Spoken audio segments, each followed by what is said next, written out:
मुझे 6 यूनिवर्सिटीज ने रिजेक्ट किया। जी हाँ, 6 यूनिवर्सिटीज। 2021 में जब मैं जर्मनी आने के लिए जर्मन यूनिवर्सिटीज में अप्लाई कर रहा था तो मैंने टोटल 7 यूनिवर्सिटीज में अप्लाई किया। 7 में से 6 यूनिवर्सिटीज ने मुझे क्लियरली रिजेक्ट किया। अगर आप सोच रहे हैं कि रिजेक्शन की वजह लो सीजीपीए, आईएलटीएस या मोटिवेशनल लेटर होगा तो आप बिल्कुल गलत सोच रहे हैं, क्योंकि रिजेक्शन की वजह इनमें से कोई भी नहीं थी।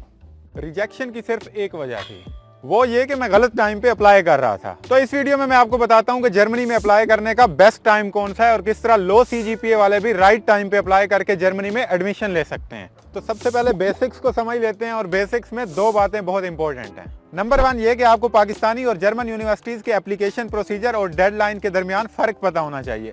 पाकिस्तान में ये होता है कि अगर हम किसी यूनिवर्सिटी के डेडलाइन के आखिरी दिन भी अप्लाई करें और हमारे ग्रेड्स बहुत अच्छे हों तो ऐसा मुमकिन है कि हमारा नाम फर्स्ट मेरिट लिस्ट में ही आ जाए। लेकिन जर्मनी में मोस्टली ये मेरिट लिस्ट वाला निज़ाम नहीं होता, बल्कि यहाँ पे आप जितना जल्दी अप्लाई करते हैं आपको उतना जल्दी एडमिशन लेटर मिल सकता है। और दूसरी चीज़ जो आपको पता होनी चाहिए वो ये कि रिस्ट्रिक्टेड एडमिशन और नॉन रिस्ट्रिक्टेड एडमिशन में क्या फ़र्क है।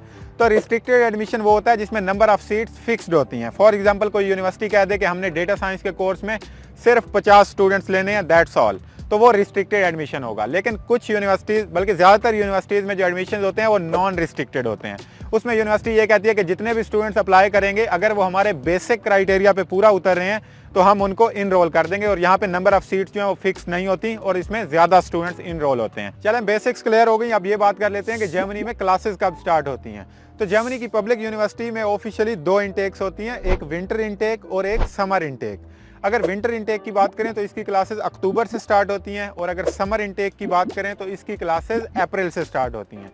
और अगर विंटर के एडमिशन ओपन होने की बात करें तो विंटर के एडमिशन ओपन हो जाते हैं अप्रैल के अंदर ही और समर के जो एडमिशन है वो अक्टूबर के अंदर ओपन हो जाते हैं। और अगर विंटर की डेडलाइन की बात करें तो इसकी डेडलाइन 15 जुलाई होती है और समर की जो डेडलाइन है वो होती है 15 जनवरी।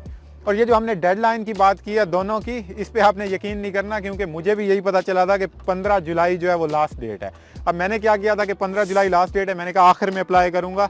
तो आखिर में जब मैं अप्लाई करने गया तो मुझे पता चला कि 60% यूनिवर्सिटीज़ इस डेडलाइन से पहले ही अपनी एप्लीकेशंस क्लोज कर चुकी होती हैं।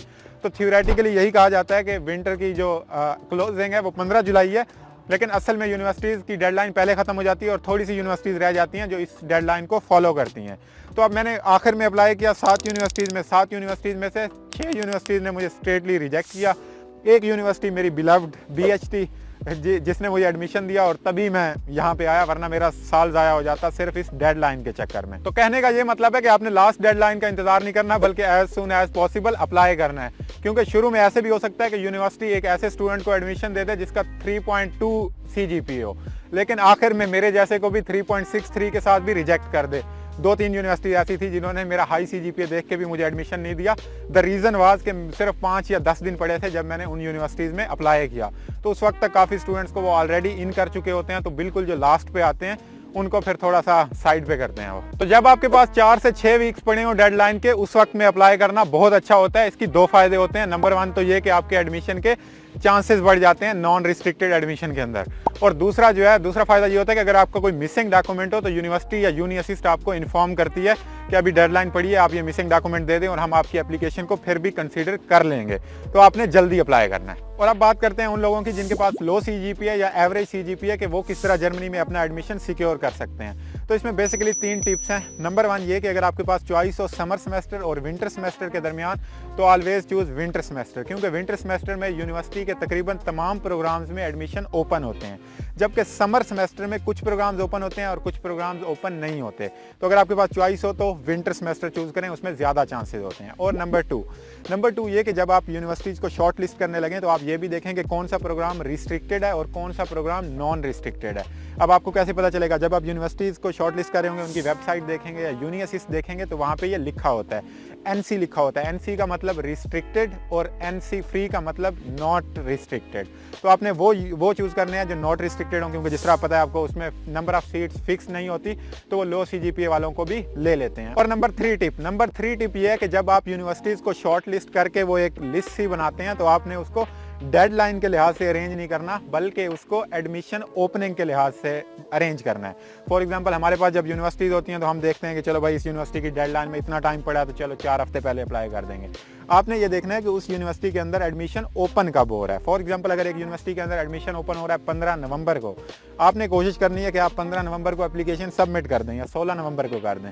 इससे ये होता है कि यूनिवर्सिटी को अर्ली स्टेज पे कोई इतना ज़्यादा अंदाज़ा नहीं होता कि डेडलाइन तक कौन से लोग अप्लाई करेंगे। क्या वो लोग अप्लाई करेंगे जिनका बहुत ज़्यादा हाई CGPA है, या वो लोग अप्लाई करेंगे जो जिनका लो CGPA है। तो अगर वो नॉट रिस्ट्रिक्टेड प्रोग्राम हो तो वो शुरू में ही एडमिशन देना शुरू हो जाते हैं।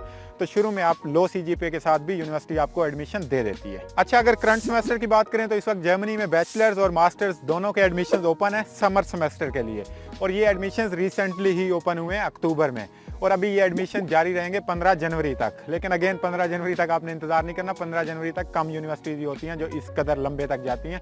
कुछ यूनिवर्सिटीज़ की डेडलाइन पहले ही खत्म हो जाती है, लाइक 1 दिसंबर पे, 15 दिसंबर पे, 30 दिसंबर पे, और कुछ यूनिवर्सिटीज़ 15 जनवरी तक भी होती हैं। तो आप अपने डॉक्यूमेंट्स पूरे करके इन पे अप्लाई कर सकते हैं, और अगर आपको अप्लाई के दौरान कोई मसला वगैरह आ रहा हो तो you can always book A call with me, जिसका लिंक डिस्क्रिप्शन में दिया हुआ है। तो ये थी वीडियो, और अगर आप जानना चाह रहे हैं कि वो कौन सी एक यूनिवर्सिटी थी जिसने मुझे एडमिशन दिया, तो आप इस वीडियो पे क्लिक करके मेरी फेवरेट यूनिवर्सिटी देख सकते हैं। तो इस वीडियो में मिलते हैं।